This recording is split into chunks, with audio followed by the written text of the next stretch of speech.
Praise lord. మీ అందరికీ నా వందనాలు చెల్లిస్తున్నాను. ఈరోజు దేవుని యొక్క వాగ్దానము ఎఫెసీయులకు రాసిన పత్రిక 6వ అధ్యాయం 10వ వచనం చదువుకుందాం. తుదకు ప్రభు యొక్క మహా శక్తిని బట్టి ఆయన యందు బలవంతులై ఉండుడి. హల్లెలూయా. దేవుడు ఏం చెప్తున్నాడంటే, ఈ దినమున నా యొక్క శక్తిని బట్టి, నా యొక్క బలమును బట్టి నీవు ధైర్యంగా ఉండు అని దేవుడు చెప్తున్నాడు.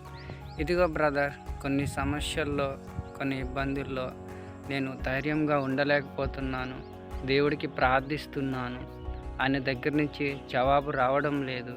నేను ఎలా చేయాలి అని నీవు ఆలోచిస్తున్నావా?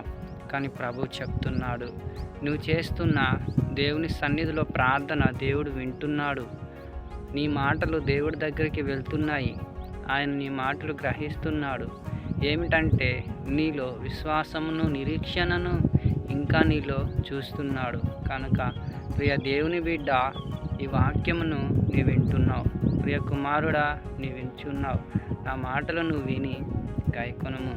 కనుక ఇదిగో ఒక కాలము వచ్చున్నది కనుక అప్పటి వరకు నీవు ధైర్యం వహించి సమృద్ధిగా ఉండమని ప్రభు సెలవిస్తున్నాడు. కనుక ప్రార్థన చేసుకుందాం. తండ్రి, నీకే వందనములు చెల్లిస్తున్నాం. ఆశ్చర్యకరుడు, ఆలోచనకర్త, మమ్మల్ని ధైర్యపరచు దేవా, నీకే స్తోత్రములు.